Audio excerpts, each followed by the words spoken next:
Hi friends, Jason స్టాథమ్ నటించిన రాత్ of man cinema ఎలా ఉందో ఇప్పుడు చూద్దాం. తన కొడుకుని దారుణంగా చంపిన కొంతమంది దుండగుల మీద ఒక తండ్రి ఎలా ప్రతీకారం తీర్చుకున్నాడు అన్నదే సినిమా. యాక్షన్ సినిమాలు ఇష్టపడే వాళ్ళు ఖచ్చితంగా ఈ సినిమాను చూడొచ్చు.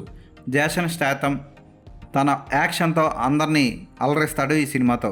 గై రిచీ ఈ సినిమాని ఓన్లీ యాక్షన్ ఎపిసోడ్తో చక్కగా డిజైన్ చేశాడని చెప్పొచ్చు. విలన్స్ కానీ, ఫైట్స్ కానీ, యాక్షన్ ఎపిసోడ్స్ కానీ వావ్ అనిపిస్తాయి. స్టోరీ మాత్రం పెద్దగా చెప్పుకోవడానికి లేదు. బ్యాక్గ్రౌండ్ మ్యూజిక్ పర్వాలేదు అనిపిస్తుంది. జాసన్ స్టాథమ్ ఎప్పట్లాగే ఓన్లీ యాక్షన్తో అలరిస్తాడు. దోపిడీ సన్నివేశాలు కూడా ఆకట్టుకుంటాయి. ఫోటోగ్రఫీ ఒక మంచి టోన్తో సాగుతుంది. ఖచ్చితంగా ఈ సినిమాని యాక్షన్ ప్రేమికులు చూడొచ్చు. ఎమోషన్ అంతగా లేదు, ప్లస్ కథ కూడా చెప్పుకోవడానికి పెద్దగా ఉండదు ఇలాంటి యాక్షన్ సినిమాల్లో. గై రిచీ ఎప్పట్లాగే యాక్షన్ మీద పూర్తిగా డిపెండ్ అయ్యి ఈ సినిమాని తీశాడు. యాక్షన్ ప్రియుల్ని జాసన్ స్టాథమ్ ఖచ్చితంగా సాటిస్ఫై చేస్తాడు ఈ సినిమాతో. ఈ సినిమా తెలుగు డబ్బింగ్ ఈ మధ్య రిలీజ్ అయింది. ఈ సినిమాకి నేను ఇచ్చే రేటింగ్ 3/5.